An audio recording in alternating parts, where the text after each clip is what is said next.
Hey everybody, it's Kelly. Welcome back to the episode of Ask a Therapist.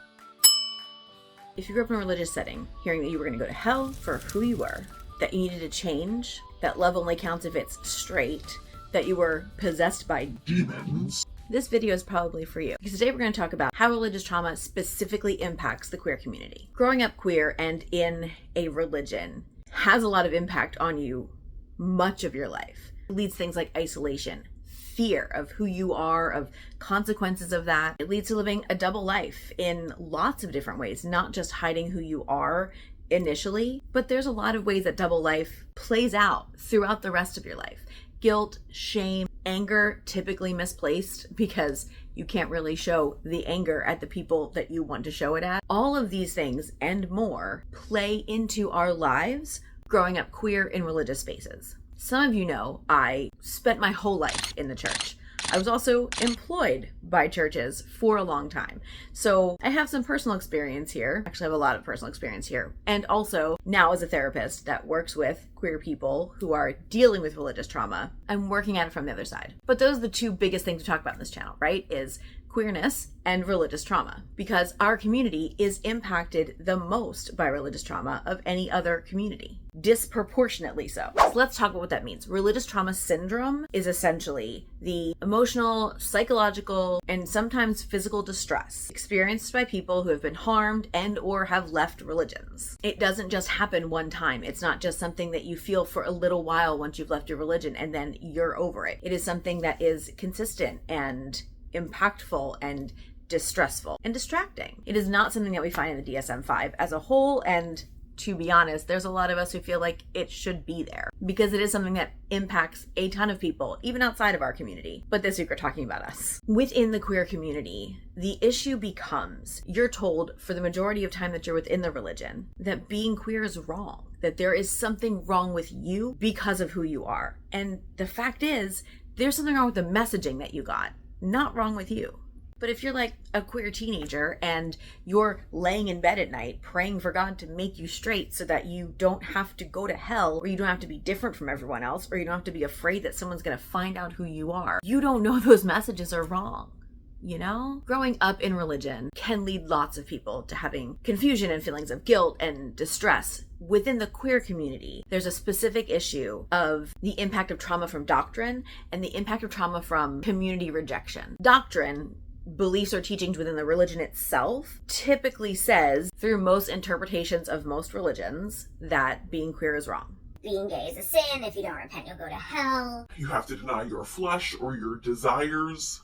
God created only two genders. All of those things are heard growing up in specifically churches, right? Those doctrines then create internalized trauma because you take those messages and you internalize it. Self-loathing, shame, guilt, fear about who you are inherently as a person and how that plays out then in the world and in the afterlife as a whole. Even if no one directly punishes you in your actual life and in your actual world, hearing those messages and internalizing those messages, that is the damaging thing. That is the thing that makes you feel less than, other than, that impacts your psyche, and then you carry that throughout your life until you deal with it and heal it. The belief of those is the thing that negatively impacts you. Like that queer teen that we talked about, laying awake at night, afraid to go to hell because of who they are. Then we talk about trauma from community rejection. That's the understanding that if you live into who you are, or even tell people who you are, you'll be rejected from the community. And that comes in multiple layers. We're talking about potentially kicking you out of your church or your youth group, depending on how old you are when you tell people who you are. On an individual level, people just not talking to you anymore after you come out or after you become more vocal about who you are. Saying you're an embarrassment or a disappointment because of living into who you know yourself to be. Refusing to come to your wedding because they can't condone your lifestyle. Refusing to acknowledge your partner as your partner, calling them your friend for years after they know that that's your partner. These are all subtle and not so subtle ways to undermine who you are, and that has an impact on you. That will have an impact on your psyche, on your self-esteem, on your happiness as a whole, and on the relationship you have with that person or those people. That's also trauma. That's relational trauma. That causes grief, that causes abandonment issues, that can feel like betrayal, because that is betrayal, that causes loneliness, like deep-seated loneliness. When people that you know and that you thought loved you and cared about you find it so easy to walk away from you because you let them know who you are, that really does call into question how much they liked you, cared about you, loved you in the first place. Which also is then going to call into question for you moving forward. How much do other people like you, love you, care about you, and how much they actually committed to sticking around? The distinction here matters between doctrine trauma and relational trauma.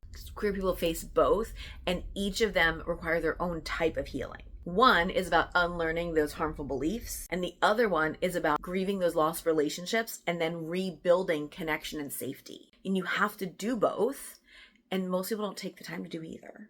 One of the first things you need to do if you're going to step out of this trauma and into a healed life, you've got to name the trauma. This type of trauma itself hides in plain sight. The thoughts of, I don't deserve love. Sex itself feels wrong. I can't trust myself or the things that I want. Do I even want the right things? Someone who's trans is finding joy in the gender they know themselves to be, and that feels on one hand joyful, on the other hand guilty, because their joy comes at the pain of someone they care about. Those feelings are hard to deal with. So, quick activity, pause the video here, and I want you to go ahead and name for yourself 1, 2, maybe 3 different things. Those are harmful message that you got, and replace it with something you now know to be true. Here's the thing. You don't actually have to 100% believe it. You just have to kind of believe it right now.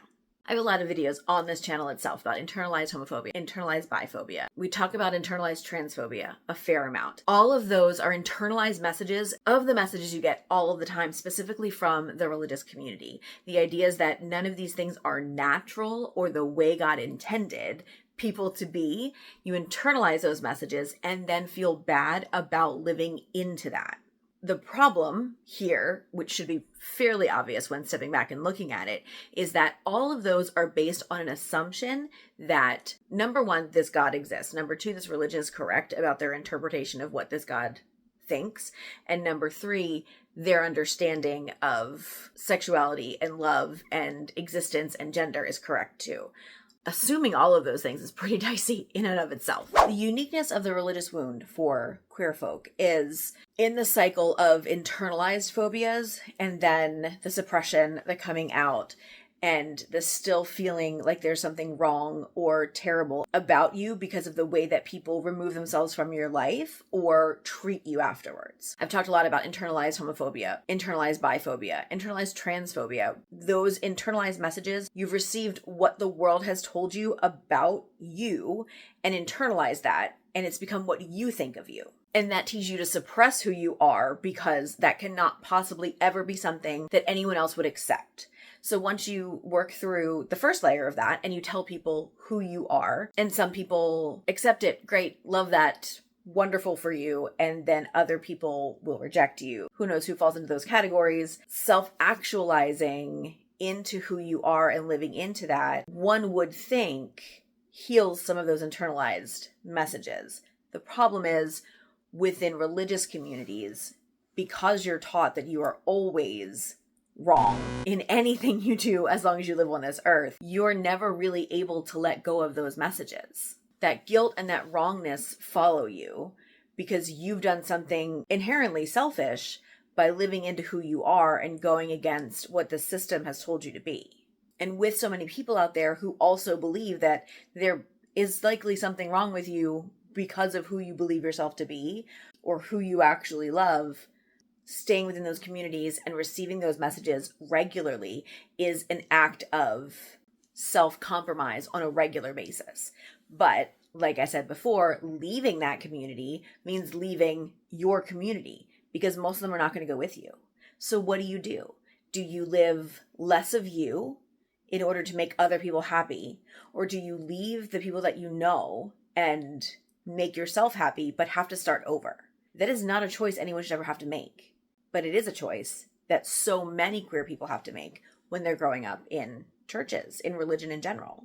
One of the biggest steps that you could take towards healing is working with someone who understands religious trauma and also understands the wounds that religion leaves on the queer community. That doesn't mean vetting your therapist or your coach that you're going to work with, because not everybody does understand that. Not everyone who has checked on their Psychology Today profile that they are LGBTQ friendly is actually educated in queer issues. While it should be logical that every therapist is able to leave their religion outside of the therapy room, that is not always the case. And so it does become essential for you, before you start with the therapist, to ask them those questions. You're allowed to ask a therapist any question you want to. Their answering or not answering of those questions tells you what you need to know about whether or not you want to work with that person. If it's not going to be a good match, it's not going to be a good match. You're not going to match with every therapist, just like you don't match with every person out there. But there will be somebody that's going to fit what you need. You're not going to know unless you ask your questions. There's also options for journal prompts. One of the membership levels on this channel includes journal prompts for the year, given out monthly. Some of those are things like, who would I be if I was not ever told that who I am is sinful? What would happen if I let go of those thoughts today? Like, what would my life look like instead? Thinking through what that might look like for you actually does help you to take a step towards not feeling that way anymore. Imagining what that might be helps you to make it real. You're never going to get there if you can't picture being there. And then rebuilding community. Living in isolation is not really an option for most people. And especially not somebody who has found benefits to being in community the way a lot of people coming out of a religious organization have. Typically, people who have stayed in religious organizations have stayed because they find benefit in community. So if you are somebody who has found benefit in community and desire community, you can still have that. It just doesn't have to be within a religion. If you are wanting a spiritual, queer community, those also exist. But you don't have to do that if that's not what you're looking for. And then there's moving on. It's so important that you understand that healing is nonlinear. You are not going to one day wake up and just be done. You are not one day going to wake up and be 50% of the way done and then have your next 50% to do. Like, you are not going to all of a sudden feel better about everything and never feel bad about it again. That's not how healing works. And that's okay. You might have some days where you are mad about things again, and you might have some days that you feel great about things. Moving on also includes how to handle family members and friends that are still in that religion and setting those boundaries. And that you will learn about in this video right here. That will direct your attention to next. And that's it for today. Thank you so much for being here. I will see you all next time. And until then, take care of yourselves and each other.